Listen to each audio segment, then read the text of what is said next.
हाँ, देखो 1.1 कक्षा 11 का गणित हम लोग शुरू करेंगे। पहला क्वेश्चन दिया है। पहले हम बोलेंगे समुच्चय क्या होता है। समुच्चय को इंग्लिश में कहते हैं सेट। समुच्चय को इंग्लिश में क्या कहते हैं? सेट्स। समुच्चय किसी वस्तु के सुपरिभाषित संग्रह को कहते हैं। किसी वस्तु के सुपरिभाषित संग्रह को ये क्या कहते हैं? समुच्चय कहते हैं। इसके पिता किसे कहते हैं? जॉर्ज कैटर को समुच्चय सिद्धांत का पिता कहते हैं। जॉर्ज कैटर को समुच्चय सिद्धांत का पिता कहते हैं। यानी किसी वस्तु का सुपरिभाषित संग्रह रहता है तो उसे हम क्या बोलते हैं? समुच्चय कहते हैं। पहला क्वेश्चन दे रखा है एक्सरसाइज 1.1 का पहला क्वेश्चन। जे से शुरू होने वाले महीनों का संग्रह। जे से प्रारंभ होने वाले महीनों का संग्रह। जे से प्रारंभ कौन महीने होते हैं? जनवरी, जून, जुलाई। अब हम जानते हैं कि जनवरी, जून, जुलाई ये तीन ही महीने हैं जो जे से शुरू होते हैं और ये सब परिभाषित है। अतः यह एक समुच्चय होगा। अतः यह समुच्चय होगा। दूसरा क्वेश्चन दिया है पहले का ही। भारत के 10 प्रतिभाशाली लेखक। भारत के 10 प्रतिभाशाली लेखक।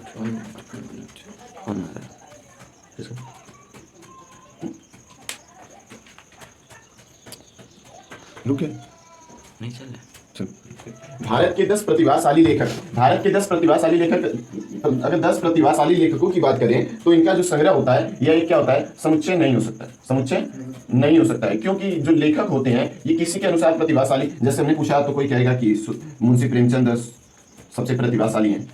किसी और से पूछेंगे तो कहेगा कि जयशंकर प्रसाद प्रतिभाशाली है। तो सभी व्यक्तियों के अनुसार जो प्रतिभाशाली होते हैं वे अलग अलग लोग होते हैं, इसीलिए यह समुच्चय नहीं हो सकता।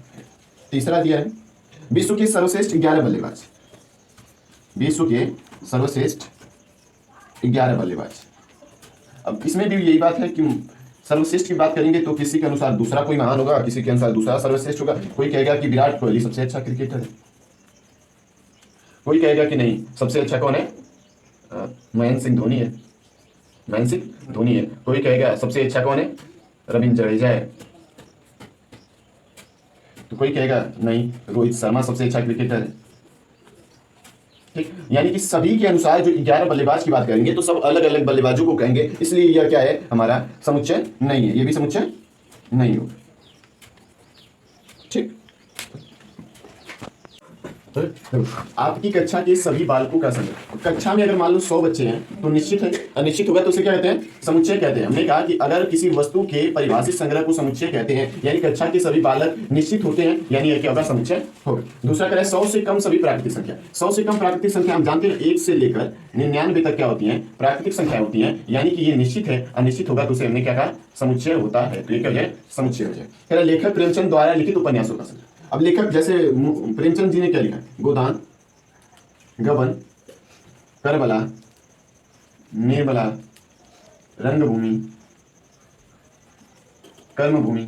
अब इनके जो प्रेमचंद द्वारा जितने भी उपन्यास लिखे गए होंगे ये सब क्या निश्चित है? अनिश्चित होता है तो क्या होता है? समुच्चय होता है, यानी यह क्या है? समुच्चय है। फिर क्या है? सभी समपूर्णांकों का संग्रह। सभी समपूर्णांक हम जानते हैं कि 2, 4, 6, 8 डॉट। अब हमें पता है कि क्या सभी समपूर्णांक होते हैं। ठीक है, समुच्चय ये भी निश्चित होता है, यानी ये भी क्या है? एक प्रकार का समुच्चय।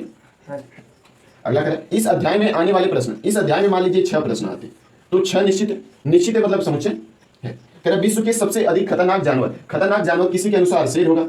अगर मान लीजिए अफ्रीका में जाएंगे तो अफ्रीका के लोग मान लीजिए शेर को नहीं जानते तो उनके अनुसार कोई दूसरा जानवर खतरनाक होगा।